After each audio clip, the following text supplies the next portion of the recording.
Teresa. She in Reno doing her show. What's going on? What's going on out there? What's up, all you stick shift lovers and safety belt huggers? Stick shifts and safety belts, bucket seats, they all got to go. Anyone drive a stick shift in their life? I did. Loved it. I want another one. I'm going to need to get my stick shift hit. I'm going to need to get an old 911 Carrera. That's what I'm saying. I hope everyone's doing well out there. I hope you're staying cool in this balmy weather. I'm standing up today, guys. I'm standing up because sometimes sitting down, it just bums me out, man. You're just sitting on your bum. And then you don't have all your range of motion when you're sitting down. There's not a lot of options to move around. You can pivot a few different ways from your waist on up, but that's about it, man. I needed to feel a little bit free with the whole piece today, the whole bate. The piece is the bate. That's what I'm saying. I took a hit today it was a tablespoon of apple cider vinegar because I don't know, man. I don't know. Like fried my vocals though, man. I'm not doing that again. Don't do that. God. Get some water over here. Get some water, guys. Hydrate yourself. Get some water. Get your coffee. We're going to get hydrated and caffeinated. Ready for the show. All right. That's what I'm talking about. Let's get into it.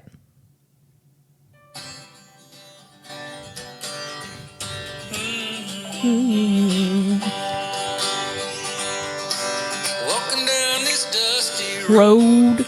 I'll be the backup singer. Still 100 miles to go.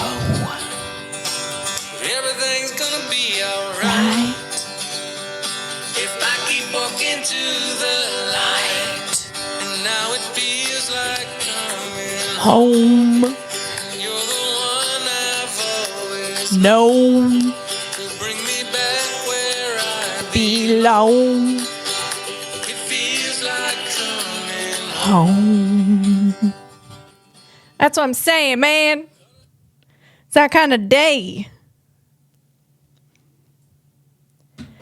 Feel like singing a tune, belting one out. Belting it out there. Man, I'm glad. I was thinking I drink a lot of water throughout the day.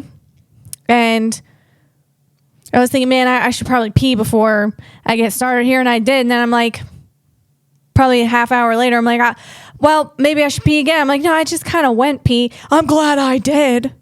I'm super glad I did. I had to go for a ultrasound once. And I had to pee before the ultrasound. And I go and the lady's like, you didn't release all of the pee. I'm like, what are you talking about, lady? She's like, go back to the bathroom and pee again. I'm like, oh my God. Oh, I was wondering if I went back to the bathroom, if there was an electronic arm that would pop out of the wall and like sucker punch me right in the bladder. Gadoosh. Just empty the bladder. Probably happens a lot. Happens a lot in those places. So listen, don't hold it. Go, just let it go, man. Don't hold it. And I'm saying, you should try to get to a bathroom first, but it's just don't put all that pressure on your bladder. That's all I'm saying. If you got to pee, go pee. That's what I'm saying. Man, I was just watching Shane Gillis's EPSY bit and about the Epstein file, and then I watched his whole monologue, which was freaking hilarious. If you haven't heard, I want to play the Epstein part, and there's another part here I might play, but here's the Epstein part. All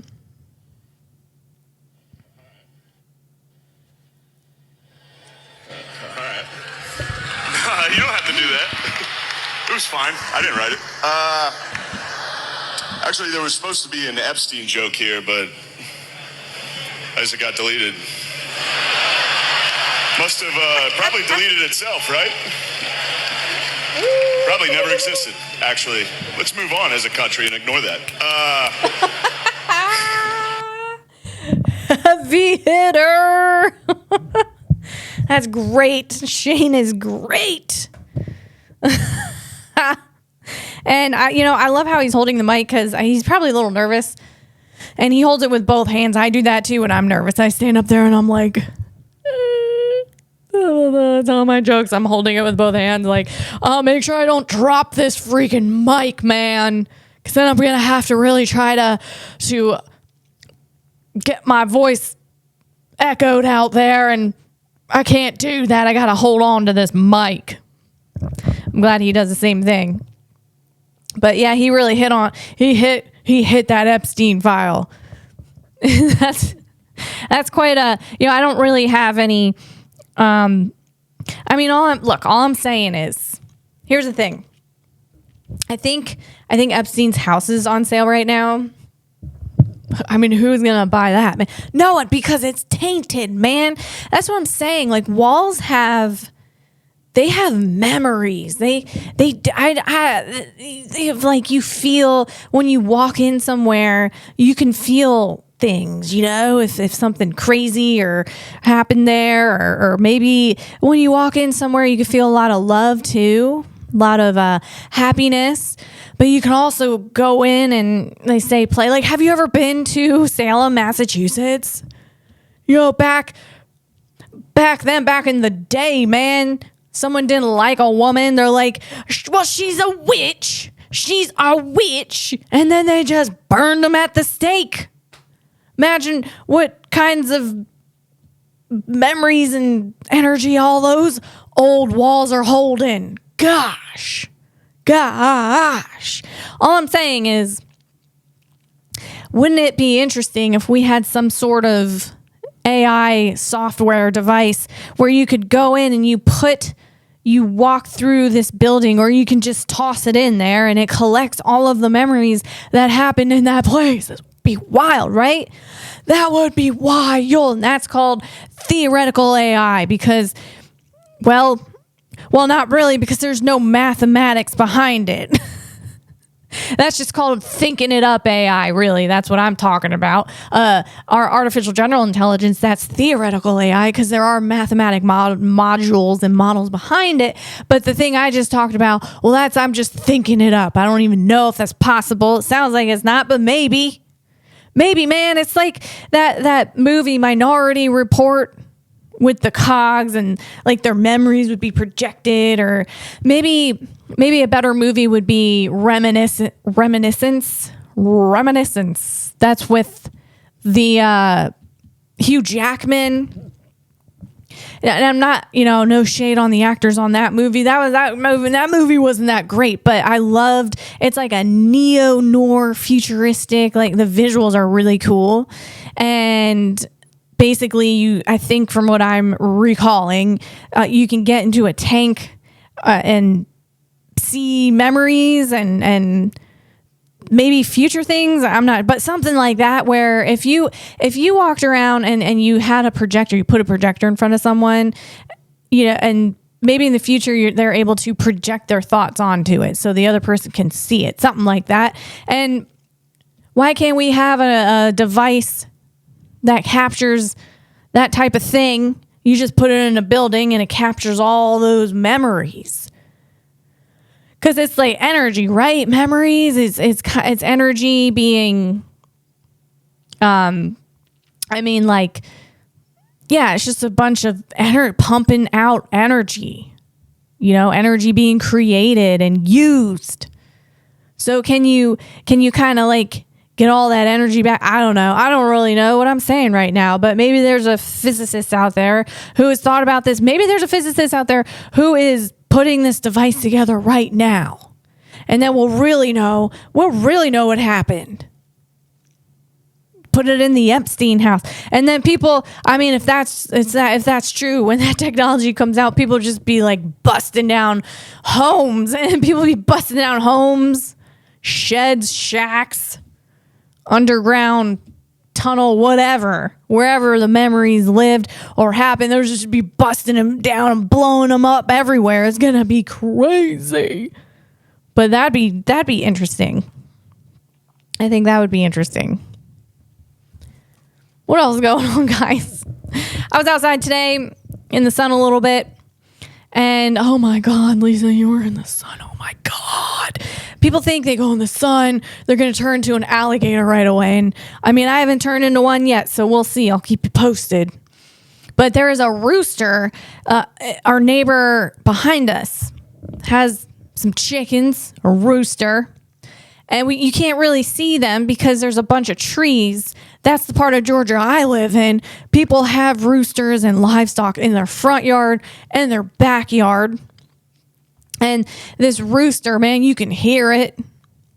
And I know it exists back there because my husband and I, that house was recently for sale. So my husband and I, we went over there just to be a little nosy and look around, see what that house is like, the house that sits on the hill behind us. And we saw the rooster with our own eyes. And I like that rooster. I really like hearing it.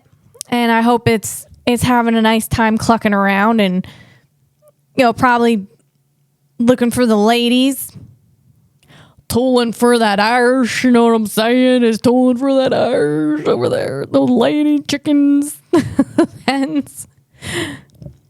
So it's like crows are like, or that's a terrible, that's not, it's in the, but so it makes, it's crowing and cawing or whatever that crowing.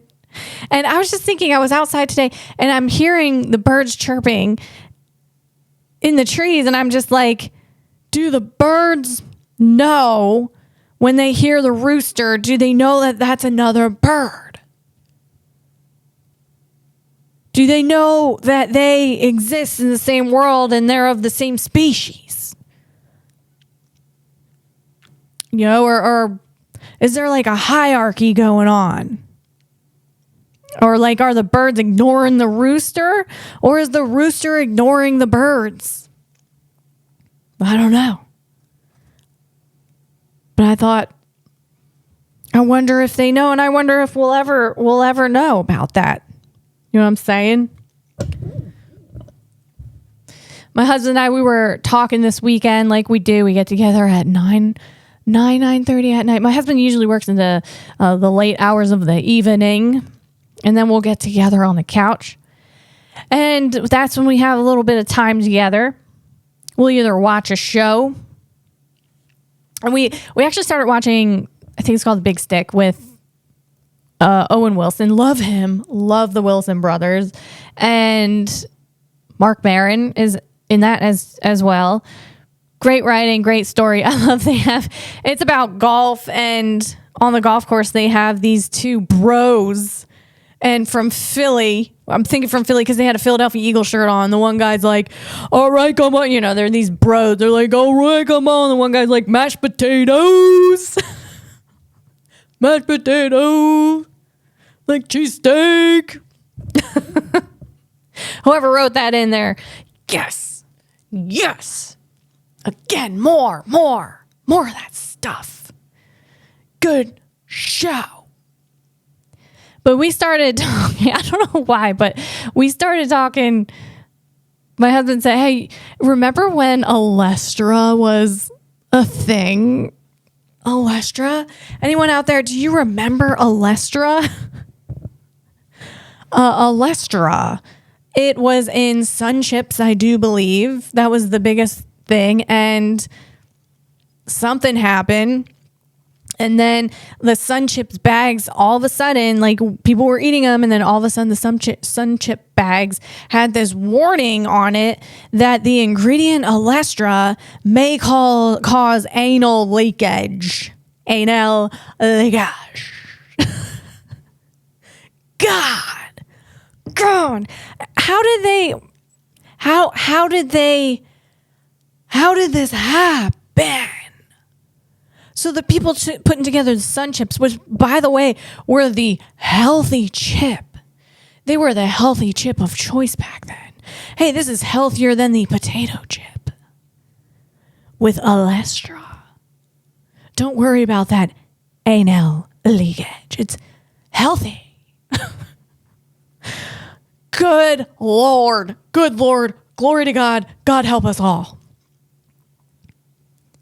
I mean, what were they doing? They're putting the chip together, the sun chip people, and they're like, hey, boss, we got this ingredient in Olestra now. It's been tested and it can cause anal leakage. Or we could put this other ingredient in it. By the way, Olestra is 2 cents. Or we could put this other ingredient in it that will definitely not cause anal leakage, and it's actually healthy. We could put that like coconut oil or something, and the boss is like, well, how much is that? And they're like, oh, that's 3 cents. And the sun chip boss is like, put the Olestra in. How do it? He's like, how will they ever? No one's ever gonna find out. They can never trace it back to the sun chip. Who's gonna trace back the anal leakage to the sun chip? That's what the sun chip president was saying. And then there's some doctor somewhere who started getting a lot of patients. I'm going to think maybe, where would that be? Maybe California, because they're like, oh, it's a healthy chip. I'm going to eat this healthy chip. And then in California somewhere, which is where like the health trends start, and then they make their way over to the East Coast typically. So in California somewhere, there was some doctor who started getting a lot of patients who had anal leakage, and he started putting the puzzle together. Like his nurse had anal leakage. And he's like, hey, did I see you eating sun chips for the 10th day in a row at your lunch? She's like, yeah, why, yes, doctor. And then another patient came in with anal leakage, and he noticed there was sun chips in their bag. And he's like, how many days have you been eating these sun chips? And then he started reading the ingredients and put it all together and traced it back to the Olestra. That's what I think happened. And Sun Chip guy never thought it would happen. And they're like, we're going to save money and no one's ever going to be able to trace their anal leakage back to us. No one's going to be able to trace the anal leakage back to the Sun Chip. But they did. And that was quite... I mean, when everyone found that out, they just, all of the landfills were just filled with sun chips, and then the birds were eating it, and the birds were like, what is this anal leakage? They didn't even want it. No one wanted it. And then the earth had to deal with it. And the earth is like, I don't want your anal leakage, man. Get this out of here. That's how that went. Wild. What is going on, man? Just eat a regular potato chip. Okay? Just eat the regular potato. Just take a potato, boil it, and eat the potato. Eat the potato like that, man. Just take a big old hunk out of that boiled potato. And that might be the best thing. Right there, that's a good snack. My husband and I, we were also, I'm not sure how we got onto this, but I saw a picture of a toucan. Man, those are pretty. Those are such pretty birds. Toucans are so pretty. I mean, gosh, the Lord really gave us some beautiful things to look at, didn't he? And I was looking at this toucan, and I showed my husband, I'm like, look at this toucan, man. And he said, oh yeah. And his first thought was, hey, do you know why toucans have eyes on the side of their head? And then we started talking about the whole, the predator versus the hunted, and the prey versus predator is what I'm saying. And prey typically have eyes on the sides of their head, and the hunters usually have eyes on the fronts of their head, something like that. And, I was just thinking, though, with robots, I wonder if that's, because there's some robots where their sensors, their eyeballs, are on the fronts of their face like a human being. Or you got Atlas with the ring light. What is that? He's just got a ring light for a head, man. I mean, where are his eyeballs? What if a robot start being made and they got eyeballs on the side of their head? They're gonna wake up and be like, oh no, oh no, get these eyeballs on the front of my face. I don't want to be the prey, man. That might happen. But then I was thinking, okay, how about sea animals? And I'm talking amphibious creatures down there, sturgeons and all. But I'm thinking of whales and sharks. We're thinking, do sharks have eyeballs on the sides of their head? Sharks are kind of weird. You take a look at a picture of a shark, like a great white shark, and they're kind of like sort of on the front side. And then you look at a whale, like the beautiful, well, the orcas are the killer whales, and they're kind of mean, man. Dude, orcas kill great whites. They'll go after those things. The orcas will go to a great white, and they'll flip them over and cause shark paralysis. That's what happens there. And then they'll eat their liver out of them while they're alive, man. Orcas are the Comanche Indians of the ocean. Holy smokes. They're just out there flipping over sharks, causing shark paralysis and eating their organs while they're alive, man. Just their liver. Apparently their liver has a lot of squalene, which they can live off of for a day. It suffices. It satisfies them for a day, something like that. It's wild. Wild. And then you have the other whales. You got the orcas, and then you have how many types of whales are there? Bear with me. I mean, let me see. Bear with me.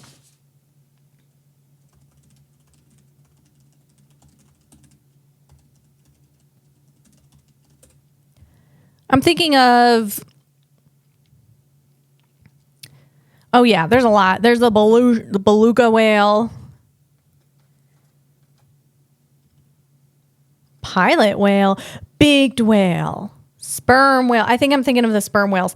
The sperm whales, and I'm not sure if this is true, but apparently they save seals from the killer whales, and that I think the sperm whales they're like the Mother Teresas of the sea. You got the orcas, you got the killer whale orcas out there, the Comanche Indians of the sea, and then you got the sperm whales out there, the Mother Teresas of the sea, and that's beautiful. That is just beautiful. Moving on. Hey, talking about in the beginning of the show, like 5 seconds ago, stick shifts. How about have you ever driven in an old Volkswagen Beetle? Those are stick shift. I mean, I'm talking like the 1959 Beetle, and the stick shift, it's really high. It's like 3 feet high off the floor or something like that. I used to drive a Scion TC, and it was stick shift, and it was a lot of fun. And my mom taught me how to drive it, and she took me up a hill the first time. She put me on a hill and said, "Learn, baby, learn." And I learned. And it's a lot of fun. I like feeling the road. It's like you're one with the vehicle. So a 1959 Volkswagen Beetle, they're not my favorite or anything. I honestly don't really even like the way they look. All right. I'm not a huge fan. of the Volkswagen. Now, I know Volkswagen, it's like they're the family of the Porsche family and the Audi and blah, blah, blah. But the Volkswagen Beetle, that's their most memorable, I think, vehicle, as well as the van. The 1959 Volkswagen Beetle came with a percolator. That's coffee. That's a percolator, and back then they made everything. They didn't really have a lot of plastic back then, so it was steel. It was hot steel, a hot steel percolated coffee, and it was right by the stick shift. I'll pop these images up for you. But gosh, I mean, could you imagine driving? That was their way. Like, there was no drive-through coffee places, so they're like, let's put this percolator in here, and then you can pour it while you're doing your stick shift and while you're downshift, and you're gonna percolate your coffee, and you're gonna pour yourself some coffee, and all while you're downshifting and upshifting, and you're not gonna spill it. And that will keep you awake, that caffeine. Here's the thing. I don't think, they didn't need caffeine to stay awake at that point. I think if you forgot to fill the percolator up with coffee and you had water in there, all you need to do is turn that percolator on and touch it. You touch that hot metal, it'll wake you up, son. Woo! Could you imagine if that thing spilled? God, and it was right by the stick shaft. You're driving along. Oh, let me pour some coffee. Oh, wait, hang on. I think I can grab my steering wheel with my elbow. The stick shift it's okay right now, even though it's like it's vibrating back and forth. But I'm gonna go ahead and grab the percolator. I'm gonna pour myself some coffee. Oh my God! And it goes all over your leg.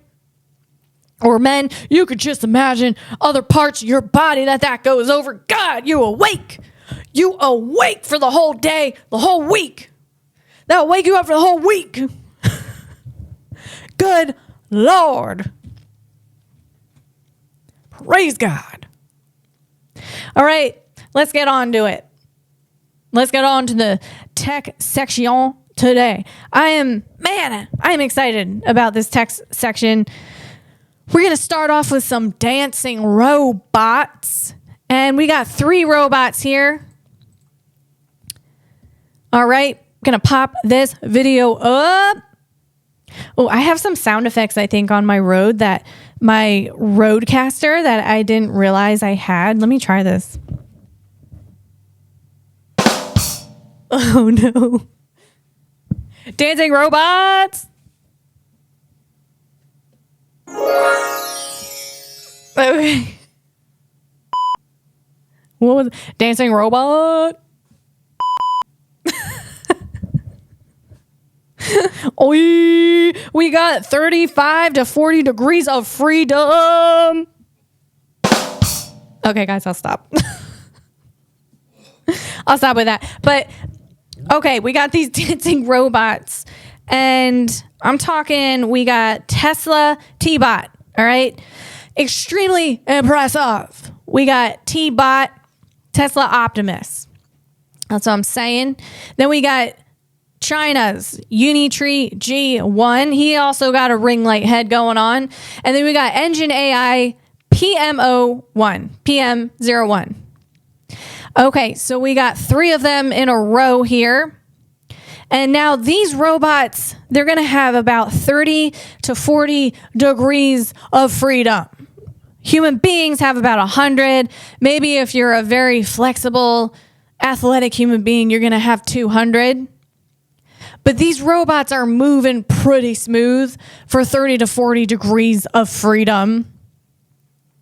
Degrees of freedom are directly related to chips. Okay?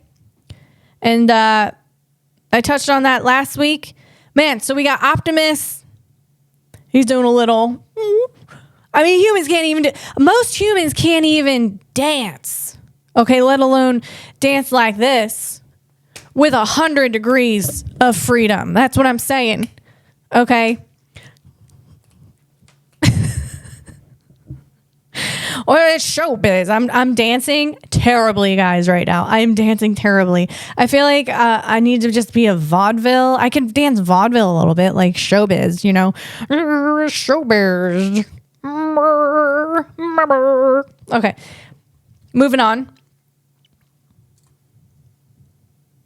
All right, we're looking at 1X Technologies Neo. They got Neo in a garden. Okay. All right, guys, we're back. My camera overheated, so I had to switch them out. Thanks for bearing with me. Thanks for sticking in there with me, guys, throughout this journey. I appreciate all of you, each and every one of you out there. I am so thankful. I mean, YouTube, I have 75 subscribers, and I just have a lot of gratitude for you guys. I mean, I think my mind is blown that 75 people even listen to me, or they even want to just, they even want to listen to me. So I appreciate that so much, guys, and each and every one of you. And I'm working my hardest to do better for you guys. All right. So let's go. Here we go. We're talking about 1X Technology Neo. He's in a garden. They got him out there in a garden. And Neo, again, so 1X, here, bear with me. Sorry. So Neo is trained on a vision language action model. NVIDIA. He was at the NVIDIA GTC 2025 conference this year, and he was pushing a stick vacuum, the Dyson stick vacuum, and he was trained most likely on Isaac Sim, and that Isaac Sim, and you got Isaac Lab, and just the whole like Omniverse thing going on there. Groot and One. And I'm going to go over all of that in our next episode. So exciting. But we got Neo here. They got him in a garden. And Neo, now 1X Technologies, they have their own in-house AI called Redwood. They built their own AI system for Neo called Redwood.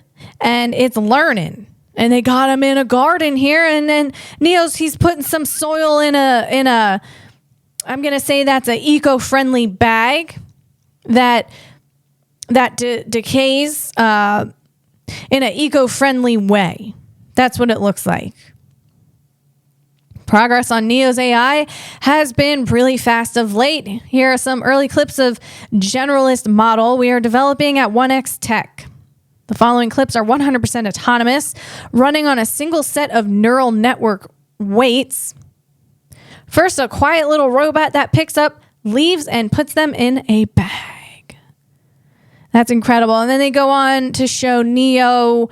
He's unloading he is loading a dishwasher, and then he's putting a pillow on a couch, and so on and so forth. Little Neo with his ring light, he's got ring lights for ears, And it kind of looks like he's wearing headphones, the ones that light up on the side. That's what his head looks like. And I was just actually kind of thinking about this the other day. I mean, you'd see Neo in smog, like, a smoggy city. You'd see Neo, and I like the idea of a ring light, something of a ring light head, something along those lines, like either a ring light head like Atlas, or you got the ring light ears. And also, I was thinking about how Howard Stern, he has been doing radio for so long, wearing the headphones. I think at this point, his ears, they're just headphones. He takes, his ears are literal headphones. He just switches them out at the studio. And that's probably true. I mean, it just kind of, he morphed naturally into these headphone, like his ears just naturally morphed into headphones that he can take off and replace with the plastic headphones and kind of like so on and so forth. And that was his natural progression in the universe. So I think he just constantly has some sort of headset on. That's all I'm saying. Let's move on. All right, ginseng. We're talking Jensen Huang. He's the CEO of NVIDIA. And so a lot of tech leaders, they wear black, and I get it. You don't want to think about what you're going to have to wear everywhere. They're super busy guys. So they wear black. But they didn't all start off that way. You ever see early videos of Jeff Bezos, or other people say Bezos? He didn't wear all this black t-shirt thing. And also Elon Musk, like he used to wear, I think I saw him wearing like a Dwight shirt at one point, the button up tee. I guess that's what you call it. It's not the long sleeve. It's the t-shirt one with the collar. I think, and maybe, at one point I even saw some darker. Did I see dark? I don't know. But definitely not this black t-shirt, black leather jacket, black pants, and you got the black shoes. And so we got NVIDIA Jensen Huang. He's got the outfit. He's got the tech leader outfit.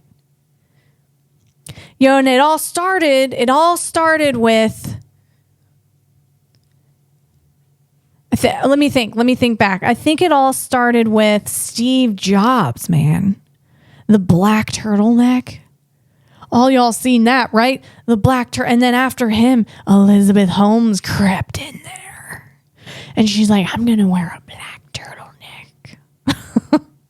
Theranos. Yeah, but here's the thing. Her aside, I think these tech leaders, Zuckerberg doesn't really do now. He wears like this big chain. We're going to put him aside for now. That's a different thing. But we're talking Jeff Bezos, Elon Musk, Jensen Huang. I think Peter Thiel might be in there. He wears some different things sometimes. But I think when you get to a certain level as a tech leader, as a tech entrepreneur, when you have reached a certain entrepreneur level, the universe is like, hey man, you're contributing immensely to human beings in such a way. And then their closet, just all of a sudden one day they go to their closet to get clothes in the morning and it's just completely empty. And all that is in there is a lone outfit on a hanger suspended from the ceiling. There is a light shining down upon this outfit. And that outfit is going to be, it is a black t-shirt. There's a black leather jacket over it. You got the black jeans. And then there's some black boots. And there's that outfit in that closet. And every day, they don't even know. It's just an empty closet with this outfit in there. So at night when they're going to bed, they put their clothes, they just throw their clothes into this closet, this black hole. They just throw it in there. And then in the morning, it's just perfectly washed, perfectly pressed, hanging up with the light shining down upon it. And of course there's music when you open the closet door and the light come on the outfit. Of course there's some sort of background music and I'm going to go, ah, or hallelujah, or some sort of maybe Beethoven's Ninth Symphony or of some sort. Maybe Vivaldi's Four Seasons starts playing. And that's how I'd imagine this is how it is. Moving on. Jensen Huang. We are moving on from the outfit thing, but I'm still going to talk about Jensen. So he was recently saying, and I'm going to take the volume off of this so you can hear him say this instead of me reading it. Here we go. Oh, or not. America, the computer industry is America's national treasure. In no other industry do we lead the world to the level and scale of the computer industry. You can't find another one. We lost the telecommunications industry. There is no way we're going to lose the American computing industry. And this computer Let's talk industry... about 5G, because I think we have had this conversation. But we've lost the 5G wave. We lost the 5G wave. We lost it through technology. We lost it through policy. We lost it through bad strategic thinking. It is incredible what happened. And we simply cannot allow that to happen. And we're still struggling to regain that territory. It's going to be rough. Right. It's going to be super rough. We have an opportunity with 6G. Right. Because 6G Because is of AI also. That's right, because of AI also. And so we are going to go do our best to help our country regain technology leadership in telecommunications. And that is from Vitrupo, Vitrupo. That's a post on X. And I gotta say, I agree. From not knowing much about the industry, I know just enough to be dangerous. Just enough to be dangerous. But knowing just enough to be dangerous and not enough to know all of the technical things, I have to say I agree with Jensen Huang. Moving on. Something that was really interesting that Jensen said recently. My mouth is just a little dry. No, so is there is Lisa? What's going on? Is there a cerebral occlusion happening? No. I just have a dry throat. Excuse me. The apple cider vinegar, man, I just watched this thing. You know why I did it? Because Rhonda Patrick, I follow her, and she had someone on saying you should have some apple cider vinegar to help with, I don't know, sugar levels or whatever. And hey, I mean, I think everyone can have some help with that, right? Even if you're perfectly fine. Maybe. I don't know what I'm saying. So I'm like, let me try this apple cider vinegar thing. And there should be a warning, like, don't just sip that down. It'll burn your daggone throat. Anyway, here we go. This is Jensen Huang. Jensen Huang is talking about AI factories. And I thought this was super interesting because there's traditional data centers that the cloud goes and it pulls information from a data center. It retrieves information from the data center. But Jensen Huang is talking about here tokens and how there will be AI factories that generate these tokens. It's not going to be a traditional data center where information is being retrieved. It is going to be a factory where tokens are generated. So here he is. These AI, what is actually coming out of it? What's coming out of these models is tokens. And these tokens are formulated into words and numbers and symbols, and could be in the future chemicals and proteins for drug discovery. It could be actuator motions to drive a self-driving car or animate a robot. And so these tokens that are coming out are reformulated, reconstituted into intelligence of different kinds. But what it takes to generate these tokens at the scale that we need to support all these industries and everybody using AI are these large data centers. And I stopped calling it a data center because, in fact, it's not a data center. It's not about the classical data centers and retrieving data. It's a new type of data center, and its job is singular to produce tokens. And that's why I call it an AI factory. So, yeah, that's a super interesting concept, guys. Moving on, I got some Hans device material. We're going to get our Hans device on because your head might snap back on your neck. Here we go. All right, we have a robot. We have a robot that is putting his own battery pack on. We have a robot that is switching out his own battery pack. Oh, Lord. Okay, UB Tech. That is a Chinese company. Is starting a new journey. Autonomous battery replacement, more compact and flexible than Walker S1. This is UB Tech's Walker S2. Okay, so Walker S2 is more compact and flexible. It's getting better.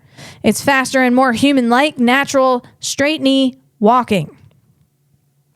Can't wait to see dozens of Walker S2s working together. This is this person who posted it, and they can't wait to see this Walker 2 working together. Guys, this is wild. I just want to point out that the American competitor here would be Boston Dynamics and Tesla and Figure.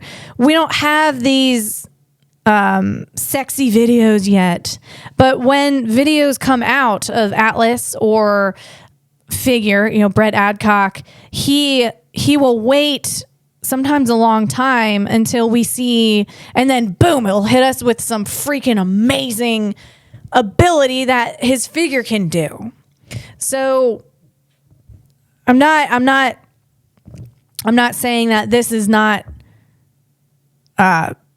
this is super impressive, and I'm not saying it's not, but I'm also saying that there are other companies that are also doing the same thing. They just might not be putting the video out right away, or they might not be putting the video out at all right now for one reason or another. But let's take a look at that. This is wild. So we got this dude, this UB Tech's it's not Walker, it's W Laker S2, not Walker. Hang on. This person did a typo. Bear with me. It is Walker. Okay, we got UB Tech's Walker S2. That's their version 2. And it is walking in a factory setting. It's walking over to the battery tower where all of the batteries that it uses, it's all stacked up into a tower. Now it put his arms back behind his body and it took his battery pack out. It perfectly puts it into the battery tower to recharge, and then it goes underneath of it, takes out the battery that is charged. And again, its arms are behind his head. Humans can't do that. Now it's putting the battery into his back. And then it put his arms back to where they're supposed to be, to a natural human stance. And then it walk away to go do some more work, man. That is wild. Yikes. So now we got robots out there, when they're God. So if we got a robot out there and it's like dying, it can just go ahead and change the battery pack out. Just keep on going. We might be like, oh my God, when it's just gonna die, man. I can't even handle this robot anymore. Well, guess what? It's never gonna die. Okay, moving on. Oh, we got the Mythbusters guy, man. Let's see. Adam Savage, I believe, is the Mythbusters guy. Remember Mythbusters? I think they were out there in San Fran. All those crazy bastards out there blowing things up and doing their scientific things, putting people in water and things in water and be like, can someone get shot in water? I remember that video. So we got... Excuse me. Okay. Mark Setrakian's latest creation, The Stalker. And now Mark, I think Mark is, he's a BattleBot guy. Oh gosh, we got this mad scientist over here, BattleBot guy. He builds those robots for the BattleBots, which is like a dystopic. You watch those BattleBots, it kind of reminds me of sort of like that Mad Max, or what's that movie that Jason Statham was in with those trucks? Anyway, getting back to this, I'm going to bring this back onto the rails. We're back onto the rails. So Mark Setrikian, the BattleBot guy, he's sharing his latest creation, the Stalker, and it looks like a stalker. You know what it looks like? Remember Toy Story, the original, and there was that weird misfit, nasty robot thing. It had like a head, had like a doll head in the middle of it, and then it had like legs. That's what this looked like, but you don't have the doll head on top. Yikes. Ugh. So it's a 5-legged robot that transforms from a mobile walker into a stable load-bearing platform. Mad scientist over here, BattleBot guy. Recently demonstrating with Adam Savage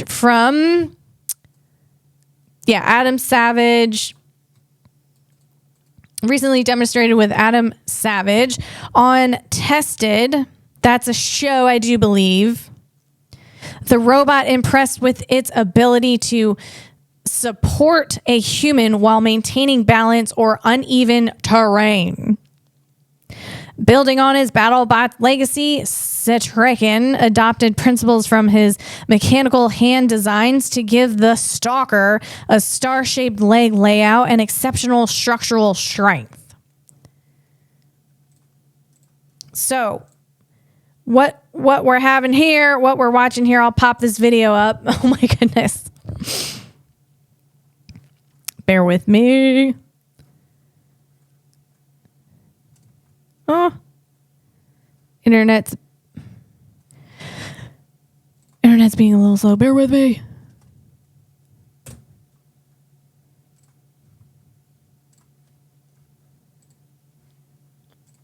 Okay, guys. I should play some background music for you.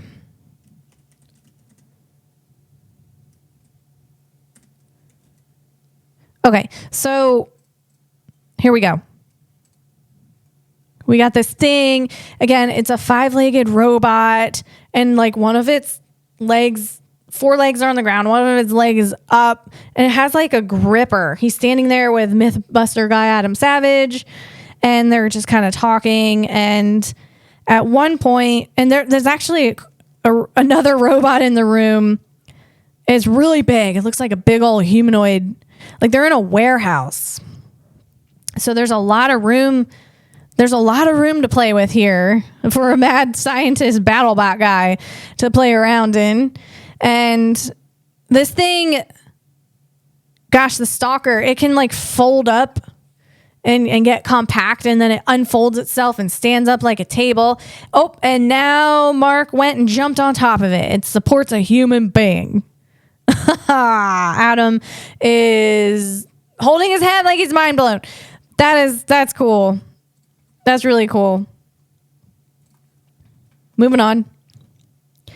I just want to touch on this real quick. I saw someone post this on X. It's a robotic blood draw from China. And they didn't mention that, this video that they just posted recently is from 4 years ago, guys. It's not new tech. Okay. It is impressive, but it is from 4 years ago. Beijing Magic Nurse is not only real, but also well funded with substantial financial backing. So it's a company, but it, again, 4 years ago, and it shows, guys, anything with blood draw, like veins, and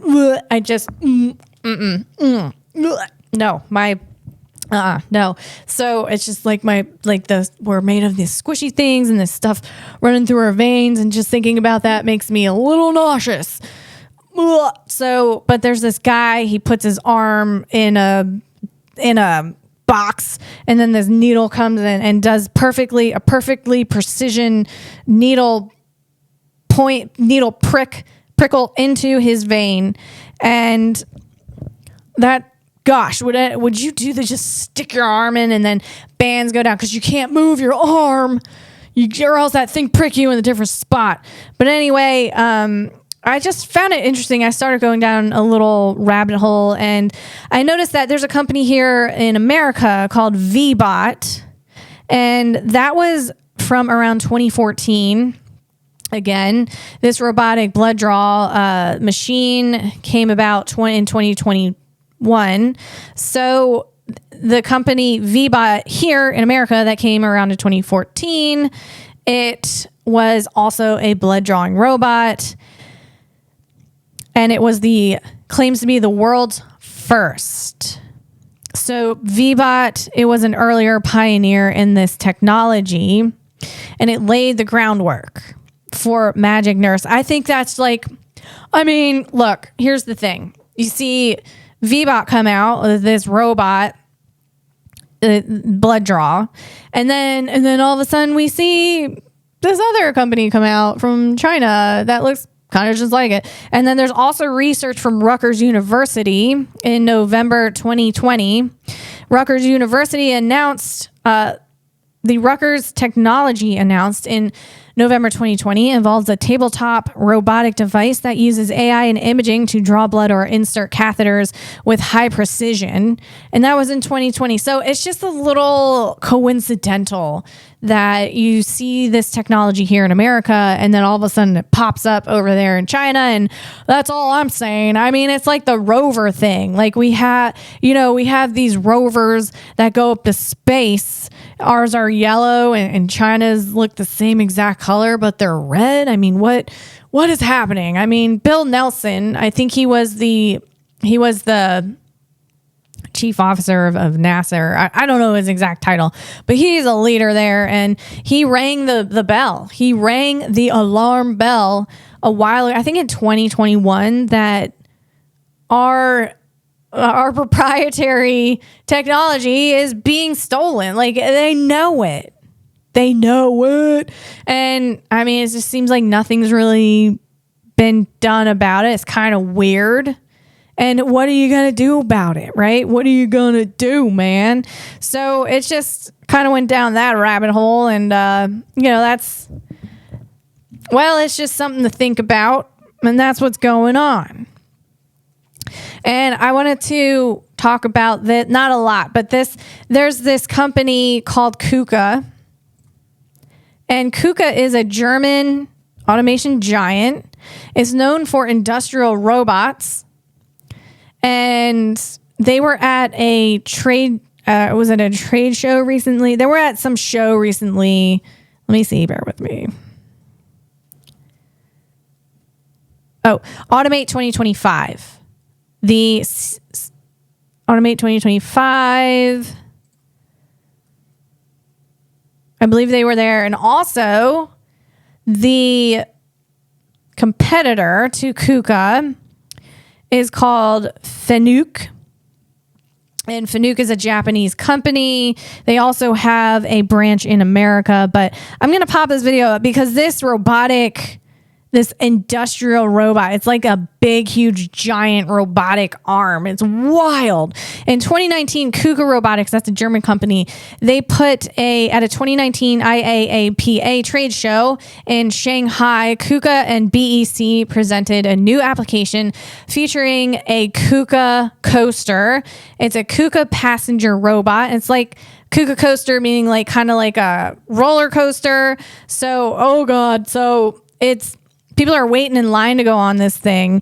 It's 3 people in a row, and you're sitting on it facing forward, and you got a harness, and you put on you got goggles, you got vision goggles on, you got smart a head device on, and I mean, I don't know, man. I think people get sick. That's all I'm saying. I'm sorry. I meant you have a VR head device on, a virtual reality head device on, while you're sitting on this KUKA coaster, and it's like whirling you around. All it really does is spin you around, and the people coming off of it, they look a little green. That's all I'm saying. I mean, has anyone tried the VR? There's people on it who aren't even putting the virtual reality headset on because they're like, F that, man. I don't feel like losing my lunch, man. I mean, you put that thing on and then you're getting twirled around in the air. I mean, I don't know, man. I don't know. I can drive. I can go around a racetrack real fast, and I love it. It's so freaking fun. I love swirling around, going around corners really fast, going really, really fast in a car, and that's super fun to me. But I think this is a little different. A VR, I've never had a VR headset on, but I've heard that some people get really sick with it, and I can't imagine pairing it with a Kuka coaster. That's all I'm saying. Let's move on.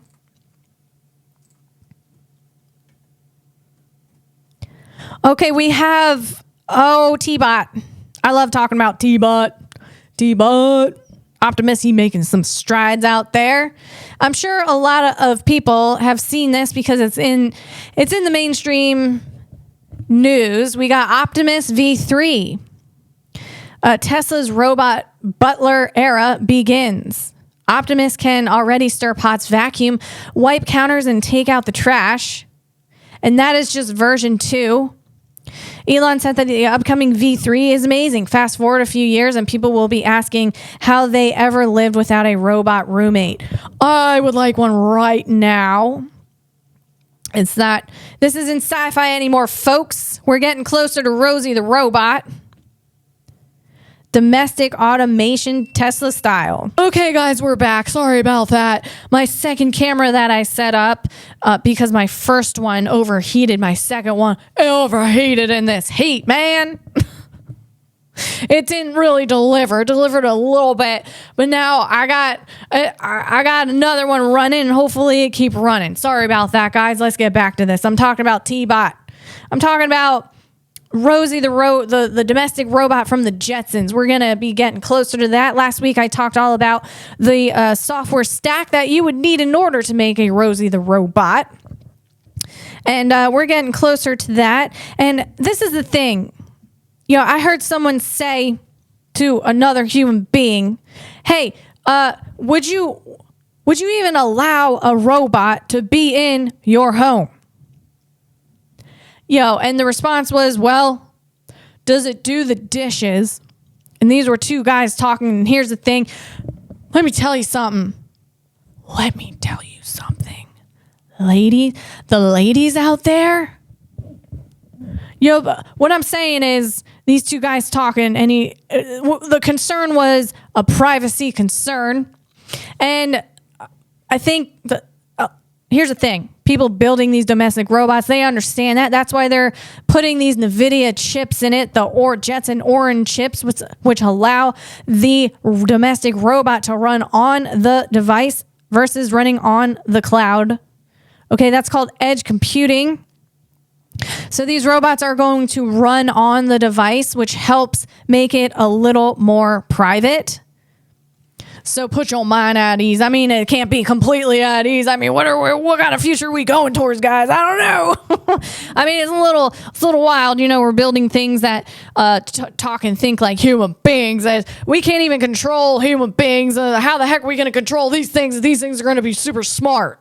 That's all I'm saying. These things are like way smarter than us. So what kind of future are we going to? But all I'm saying is right now, the near future, you don't have to worry about a robot being in your home and like fully open to a cloud or something. It's going to be a closed, I'll say closed loop. I don't know if that's the right term, but it's going to run on the device itself, the software. So that might help put some people's minds at ease. Also, it's still going to be taking in information, and I think people are concerned about privacy and things like that in that sort of area, because for updates it will have to probably connect to a cloud of some sort for updates. And it's going to be probably trading information back and forth. Here's the deal, guys. If you tell me I can have a robot, okay, as a woman, because a lot of women, we look, If you work, somehow when you get married, the woman, they're the ones doing the laundry and the cleaning and the cooking and all those things, even though they work. Now, a lot of guys out there are really great and they help out with all that stuff. But the woman, like a lot of that load gets put on them. Now you got stay-at-home moms. And listen, you can't complain about that job, stay-at-home mom, ladies, because you're a team. Your husband out there freaking working his arse off to pay the freaking bills. You know how hard that is? Freaking hard, man. So you got to keep up the house, man. It's a teamwork effort type of thing. All right. Sorry, I didn't mean to go off and preach. Okay. Getting back to it. What I'm saying is, if you tell me, if you tell any woman, any lady, any woman that you got a domestic robot that's gonna clean the house. I mean, just cleaning alone. Oh my God. It can scrub the tile in that bathroom, the grout. It can get in between the grout. Oh my God. Oh my God. Yes. You tell me you got a robot like that, but here's the deal. That robot is going to take all of your information and your social security number. Who cares, man? Give me that daggone robot. It's going to be the women who get these domestic robots into the home. That's all I'm saying. I mean, you tell me that robot is going to clean up, it's going to vacuum, it's going to dust. Before you got some people coming over, it's going to clean the bathroom. It's going to clean the kitchen. Oh my, give me that robot. Give me that dang old robot. What you want? What you want? How much paperwork I need to fill out? What you want? Here you go. Give me that robot. It's going to be the women. The women we're going to be bringing those robots in the house. But it's okay. We'll figure everything out later. That's all I'm saying. If it's taking the information, we'll figure out how to redeem it. I don't know. Maybe not. Whatever. At least we got a robot cleaning that grout, man. We're saving our elbow joints and our knees and our energy. That's all I'm saying. Moving on. All right. Talk about Tesla. We're still talking about T-Bot, okay? Optimus was spotted inside Tesla's first diner, set to open in a few weeks on Santa Monica Boulevard in Hollywood. We will likely see Optimus walking around and doing things in the diner. That's exciting. Right now, this is just someone has a picture. They took pictures from the windows of the diner. This diner looks like it's from the Jetsons. And you got a little peek of T-Bot in there. Now, T-Bot, he on a crane, okay? T-Bot on a crane. He's suspended, and he is behind the counter. And he's just taking a nap. He's taking a nap right now, and he's really going to gear up for all of the people that will be going in there to say hi to T-Bot. T-Bot is definitely a quasi-celebrity around those parts of town. I mean, I would just freak out, man, if I can get over there to T-Bot. That's so cool. Godspeed. Moving on. Oh, boy. We got Pollen Robotics. I've talked about Pollen Robotics before. They've been acquired. Pollen Robotics is a French company. They were acquired by Hugging Face. Hugging Face was a unicorn. That means they just made a lot of money in a short period of time. They became a unicorn. And that is an American company. Okay, Hugging Face acquired Pollen Robotics in I believe it was 2016. Bear with me. Let me just make sure I got my facts straight on that.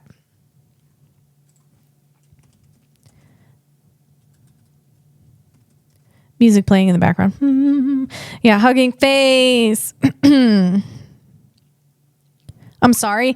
They acquired Hugging Face is a French-American company founded in 2016, and they acquired Pollen Robotics in 2025, and that was April.